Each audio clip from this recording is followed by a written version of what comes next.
Antes de encontrarnos, cada uno había recorrido su propio camino. Amamos, aprendimos, formamos familias y de esas etapas nacieron hijos que hoy son parte de nuestra esencia. Nada de eso se borra. Son raíces que nos sostienen, capítulos que nos enseñaron a amar mejor, a valorar la vida, a entender que el corazón tiene la capacidad de expandirse. Hoy, nuestra historia no reemplaza lo que vivimos antes, lo abraza, lo honra y lo transforma en un presente donde caben todas las melodías que nos trajeron hasta aquí. Un viaje al pasado que nos preparó para nuestra historia juntos. Escúchalo y déjate llevar por todas esas melodías que empezaron mucho antes que nosotros. Bienvenidos a nuestro canal con Ismael y Neisy en nuestras melodías de vida. Aquí tengo a Ismael a mi lado, a mi amor de mi vida, como siempre digo. Bienvenidos. Bienvenidos, mi amor. Un nuevo episodio que se va a llamar Mi vida antes de ti. Mi vida antes de ti. Todos tenemos una vida antes. Todos tenemos una vida antes. Así es. Todos tienen una historia que contar.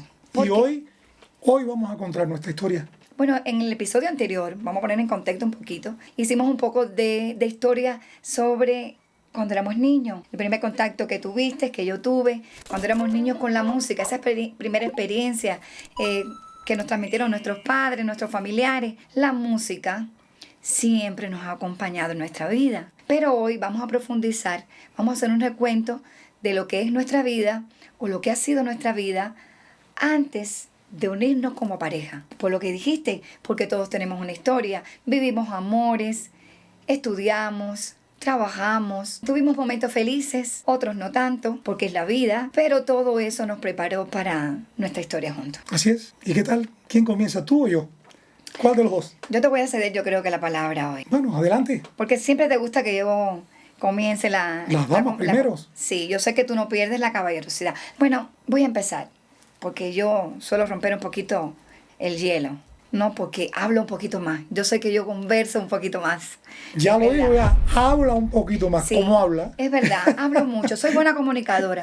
Bueno, no sé si soy tan buena comunicadora, pero sí, mis amigos, mi familia, los que me conocen saben que soy una sociópata por excelencia. Me gusta la gente, me gusta conversar, me gusta escuchar las historias que tienen que transmitir. Pero bueno, hoy se trata de tu historia y de mi historia.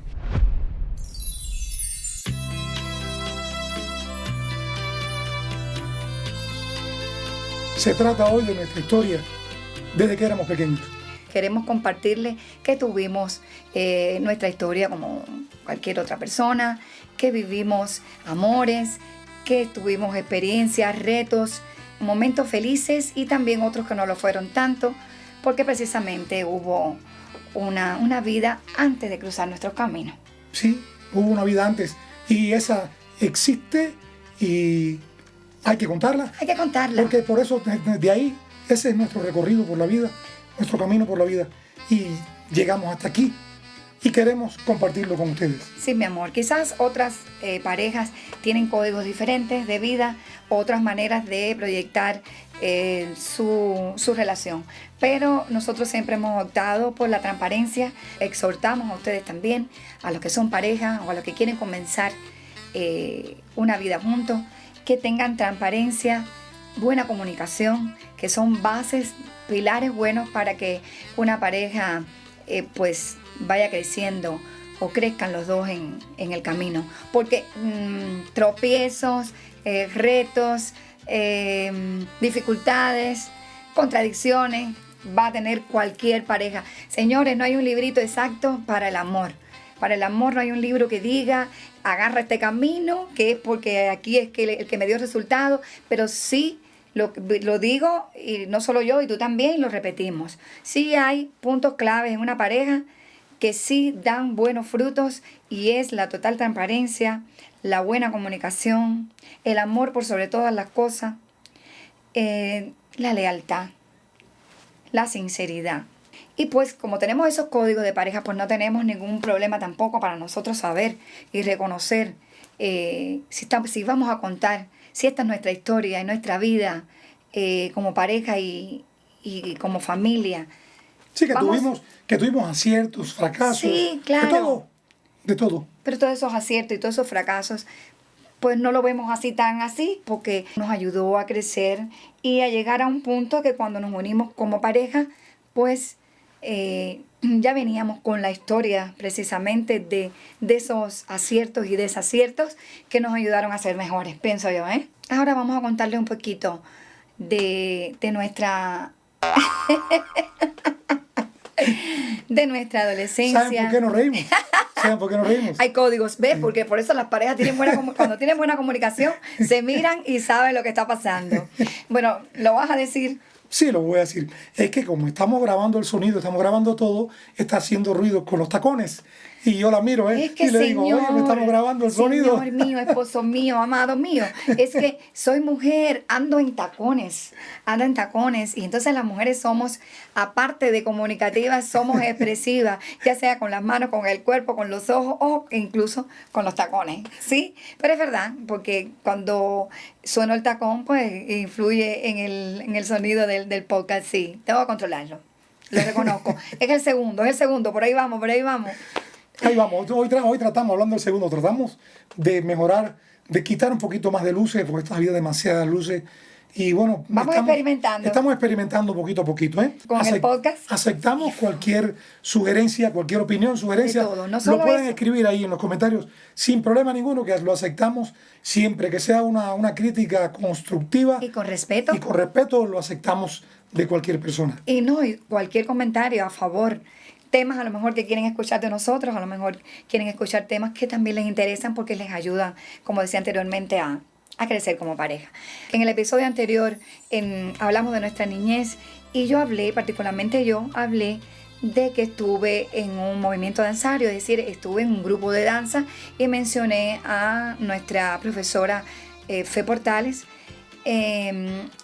No quise decir muchos nombres, siempre digo que corremos el riesgo de decir nombres y se nos queden, pero quiero saludar desde aquí porque esa etapa de mi vida me dio mucha alegría, muchos momentos lindos, que pues no solo fue estudiar, no solo fue el estudio, fue compartir esa danza, esa música con tantas y tantas amigas y amigos, pero bueno, amigas como Leticia Duarte Oropesa, Dista Herrero, Gixi María Morciego, como Dalis López, Eleimi Morel, como Lisbeth Leonard, Jaycee Esteve, también otros que también no estaban en la danza, pero formaron parte de mis amistades de pequeña, como mi doctora Luri Luzardo, también Danay Mederos, Dayamía Edo.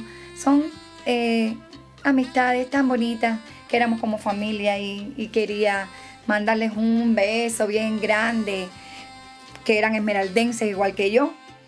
Y tú también, que tuviste tus amigos también que querías mencionar. Sí, bueno, yo realmente quería ir mencionando los amigos en la medida que fuera contando la historia de mi contacto con la música. Sí. ¿Qué vas a hacer? ¿Comienzas tú? ¿O ya tú comenzaste? Bueno, ya comencé, sí. Entonces ahorita también haces tu recuento para yo no tener que cortarte tu historia y que lo puedas hacer y no se te quede ningún detalle. Pues qué bonito compartir con esas amistades que van formando parte y también nos ayudan a crecer porque todos vamos aportando un poquito de algo. Siempre aprendemos un poquito de todos, ya sea de una forma de ser, de una habilidad, de algo que tenga. Y por eso agradezco tanto haber tenido tan lindas amistades cuando era pequeña y mi adolescencia y mi primera juventud. Bueno, en mi adolescencia también seguí estudiando en Esmeralda, en el municipio que te dije que me crié, en una época de nombre Abel Santa María. Fueron mis primeros estudios, los seguí combinando con la danza también, seguí combinándolo con la danza y de ahí tengo muy lindas experiencias con los profesores maravillosos de nuestras etapas. Tú sabes que nuestra etapa, nuestros años fueron años muy lindos donde, por ejemplo, yo tuve profesores maravillosos de todas las asignaturas, pero en especial mi asignatura preferida era literatura. Tuve profesores maravillosos, profesoras como Miriam Cruz, Marixa, que ahora no me recuerdo el apellido, eran profesoras de literatura que te daban unas clases magistrales. Aprendí mucho con ellas porque ellas me incentivaron y me dieron o me inculcaron aún más amor por las letras, que desde pequeña me gustó escribo, bueno, tú lo sabes, mi amor, y mis amistades y familia allegadas saben que desde que era pequeñita escribo desde que tengo 9 años. Hace poesía, hace cuentos, hace novela, todas están en la gaveta. Tenemos que buscar la manera. Sí, no quisiera ser una escritora frustrada. Tenemos que buscar la manera que aunque no ha sido tan frustrado, porque sí ha dado muchas de las cosas que he hecho, sí ha tenido sus pequeños frutos que para mí son grandes frutos también. Y esta misma de la escritura, de escribir, desde pequeña participé en muchos concursos literarios. También tuve logros con ellos, participé en provinciales, tuve mis premios también en la adolescencia con varios concursos de literatura, sobre todo con poesía. Pero lo que más me gusta hacer, aparte de la poesía, es escribir para niños. Lo sabes. Hablamos también en el episodio anterior sobre la composición, que también es una manera es otra forma de escribir. Hacer de poesías con música, como yo digo, poesías musicalizadas, escribir para niños. He hecho un libro de cuentos para niños que se llaman Cuentos para cantar y contar. O sea, al revés, cuentos para contar y cantar. Es algo pendiente que tenemos. Él siempre me anima a que no pierda la fe de que sí lo puedo hacer, que sí puede trascender y no quedarse solamente aquí en el ámbito familiar, que ya lo conocen todo lo que yo hago. Es interesante. Empezó a escribir una novela que fue una sugerencia por internet de un grupo de eran fundamentalmente mujeres. Mira, me estás recordando cosas que yo no me acuerdo. Eran fundamentalmente mujeres. Empezó a escribir la novela y ¿qué pueden creer? Todavía está en las redes. Y hay personas que le están preguntando ya por los otros capítulos. Es decir, ella no continuó no continuó escribiendo. Por cuestiones ajenas a mi voluntad, no continué escribiendo en ese momento, porque la vida, como siempre decimos, y no me cansaré de decirlo, te va llevando por sus derroteros. Y hay un momento determinado que hay veces que tú tienes un proyecto y tienes que pararlo porque hay otros proyectos que están antes, o hay cosas o cuestiones de la vida que necesitan una prioridad. Es en Facebook donde ¿Cómo se llamaba el sitio? Es que el sitio cambió de nombre y se llamaba Novelas Turcas, y cambió Pasión por Novelas Turcas, y cambió su nombre, y al cambiar su nombre pues mucha gente se perdió y ya dejó de recibir los capítulos. Hice 15 capítulos bastante extensos, al punto que era gracioso porque la gente me escribía y me decía, ¿pero dónde? ¿En qué canal las busco? ¿En qué canal se está transmitiendo? Y yo decía, lo que es la imaginación, o hasta dónde tú puedes llevar con una redacción de algo, de hacerlo tan vivido que la persona crea que lo esté viendo y que ya vea estos sus personajes. Y esa novela particularmente, tú podías escoger tu personaje y darle físico, ¿no? Yo escogí los míos y a las personas me decían, ay, si ese es mi actor preferido y mi actriz preferida. Yo decía, bueno, ¿hasta dónde lleva la imaginación del ser humano de creer que algo que estoy escribiendo, que estoy redactando, lo puedan vivir con tal intensidad? Y ahí está la magia de la literatura, y es lo que a mí me cautiva de la literatura, y es mi primer amor, mi primer gran amor, y lo tengo que decir que mucho antes que la música, fue la literatura. La literatura, que después la llevamos a la composición, siempre la música ahí de cerca, y entonces no he dejado de escribir. De cierta manera no dejo de escribir porque sigo diciendo que considero que las canciones o las buenas canciones son melodías, son poesías con música musicalizada. Entonces, nos quedamos en Esmeralda. Ya pasaste, vamos a seguir contando hacia arriba, cronológicamente, ¿no? ¿Cómo sigues? A ver, ¿después dónde? Pues yo prefiero que tú digas ahora, vamos a ir así, que tú digas ahora esa primera parte de lo que fue concluir tu niñez y empezar tu adolescencia. Bueno, está bien. Está bien. Porque entonces el podcast se convertiría en yo habla y habla y habla y no quiero que esto sea más bien que estamos conversando. Está bien. Mira, como dije en el capítulo anterior, crecí en el pueblito de Los Negros, provincia de Ciego de Ávila, el municipio de Venezuela. Y allí mi contacto con la música, recuerdo a mi amigo Andrés Díaz. Lo recuerdo mucho, recuerdo a su familia, a su mamá, a su papá, a sus hermanos. Y recuerdo que a mí me fascinaba. Íbamos para allá juntos, para su casa, y detrás había como un, ¿cómo se le dice? Un pilón, es decir, una barbacoa, y donde guardaban el maíz, los granos. Pero nosotros nos trepábamos ahí arriba. Y él con latas y cosas, y yo siempre como si tuviera la guitarra y tocando con latas. Como guajiro, como decimos los cubanos. Y cantando canciones. Eso lo recuerdo. Yo digo, bueno, te lo dije, tengo que decirlo y recordar a Andrés Díaz, a su mamá, que aún vive, y me dio mucho gusto los otros días verlo en las redes, y que me daba hasta almuerzo allí. Y seguíamos tocando las latas. Bueno, eso fue allí en Los Negros. Mi hermana me dijo los otros días que realmente que nos mudamos para Sanguilí en el año 1973. Si fue en el 73, yo no tengo miedo de sacar las cuentas. ¿Y tú? No, para nada. Aquí no hay miedo. Aquí empezamos hablando de transparencia. Bueno, y la transparencia incluye todo. Vamos entonces, en el 73 yo tendría 10 años. 9 o 10 años. Es decir, si no llegó a diciembre, porque yo cumplo en diciembre. El 11 de diciembre, Sagitario. Y entonces nos mudamos para Sanguilí. En Sanguilí es donde ocurre que mi hermano mayor me compra la guitarra. Ya yo había entrado a la enseñanza secundaria. Estudié en Sanguilí 2, en la José Rodríguez Vedo, Sanguilí 2, y allí recuerdo que tuve contacto con la pintura. ¿Por qué? Porque venían instructores de la Casa de la Cultura de Ciego de Ávila, iban a enseñarnos a que tuviéramos relación con las artes. E intenté en la pintura, pero para nada. Recuerdo entonces que hubo un festival de aficionados y hubo un encuentro cultural muy grande. Allí recuerdo que no nos conocimos personalmente allí, pero recuerdo a mi amigo Miguel López Medero de Cunagua, que él estudiaba en Sanguilí 3. Y entonces, pero vinieron allí al Sanguilí 3 o Sanguilí 4, no recuerdo bien. Lo vi tocando el 3 y eso me encantó.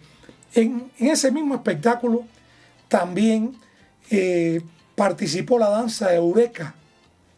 La danza Eureka, muy reconocida, dirigida por el maestro Pepe Águila, donde recuerdo un bailarín que por su nombre Irán, bailando una danza rusa. Aquello fue fenomenal. Esos son recuerdos que me van sembrando mi inclinación hacia la cultura, y ya yo venía rasgando mi guitarra. Voy para el preuniversitario a estudiar. En este preuniversitario, que fue Ceballos 2, Ignacio Aramonte, allí en Ceballos 2, coincidí que estaba Miguel ahí y nos conocimos personalmente, Miguel López Medero, y empezaron a hacer un grupo musical porque ya empezó el movimiento aficionado a funcionar. Venían los instructores de la Casa de la Cultura y bueno, ya tenían el grupo conformado, pero faltaba un bajista. Y yo dije, pero yo no sabía tocar bajo, nunca había agarrado un bajo en la mano. Increíble aquello. Bueno, me dieron el bajo y comencé a tocar. Interesante, no habían cuerdas para bajo, y utilizábamos un piano que estaba en desuso. Le arrancábamos las cuerdas al piano y las poníamos en el bajo, y con eso yo empecé a tocar. Los callos eran, vaya, me imagino, increíble. Ya ahí ya el grupo empezó a agarrar fuerza. Íbamos a tocar a los lagos de Mayagüa, íbamos a tocar a Ciego de Ávila, a Majagua, a Jatibonico, nosotros jóvenes, jovencitos todos. Debo decir que bueno, en el drum estaba Nelson, en la guitarra estaba Fraceda, muy bueno en la guitarra, Fraceda en la guitarra, este no estaba en las tumbadoras, y bueno, Miguel López estaba en la guitarra, y bueno, un servidor en el bajo. Después cambió, se fue ese año, y Nelson se fue Fraceda, y hubo que cambiarlo todo. Yo hubo un momento que de atrevido empecé a tocar la batería, porque no había, ya había bajista, que era Tinti, Argelio en la guitarra rítmica, Miguel entonces pasó a la guitarra prima, y bueno, y no había quien tocara la batería, y este no, con las tumbadoras, y bueno, agarré yo la batería por un tiempito, porque ya después en esa etapa, ya increíble, recuerdo al doctor Argelio, ahorita es médico, radica en La Habana, Argelio Jiménez, excelente profesional, excelente amigo. Sí. Recuerdo que Argelio estaba principiante con la guitarra, y aquello fue fenomenal. En poquito tiempo ya Argelio estaba tocando la guitarra. Igual Tinti con el bajo, increíble.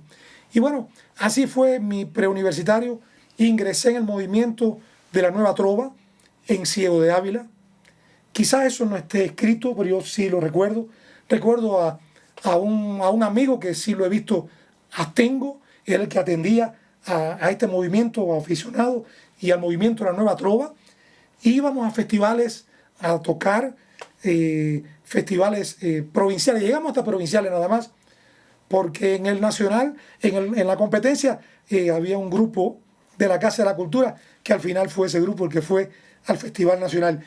Increíblemente empezamos a hacer música, música de rock, pop, música de Beatles, hacíamos música de ABBA, pero también teníamos un grupo de música latinoamericana, un grupo de típico de son tradicional. También ahí en el son tradicional empecé a tocar el contrabajo, recuerdo. Estaba Pablito, estaba Tinti, estaba Argelio, Miguel, y no, por supuesto, en la percusión. Es decir, nosotros mismos nos desdoblamos. ¿Quién más? A ver, mal que no se te quede nadie. No me gustaría que se me quede. Sí. Que se me quede. Es imposible a veces. Felo también estuvo con nosotros también en ese grupo típico. Bueno, ya allí pasó el preuniversitario, y bueno, voy a hacer un preámbulo aquí, voy a llegar hasta este momento. En el preuniversitario empezaron a hacer captaciones. Fíjense que parece loco, o la visión mía me llegó un poquito más allá, no sé, esa visión juvenil y el deseo. Yo siempre quise ser músico, siempre lo tuve bien claro, yo quería ser músico. Vinieron captando para las Fuerzas Armadas, específicamente para la defensa antiaérea, y por este joven de 15, 16 años, lo que pasó por mi mente fue, hay bandas de música allí, yo quiero llegar a una banda de música, yo quiero ser músico. Hasta ahí.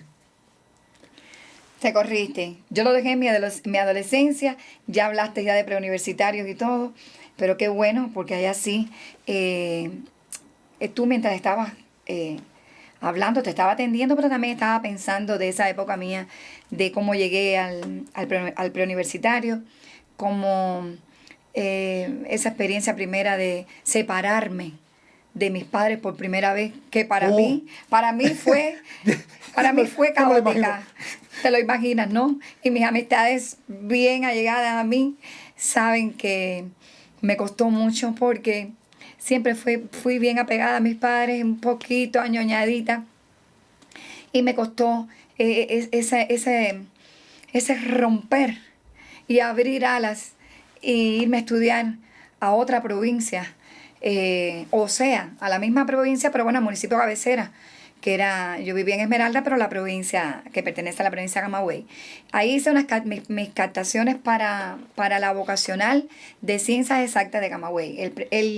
el Instituto Preuniversitario de Ciencias Exactas Máximo Gómez Bay. Tuve que hacer pruebas. Se hizo por la primera vez que en el país se hizo pruebas para un pre con esas características. Me tocó en mi año. Era matemática, física y español.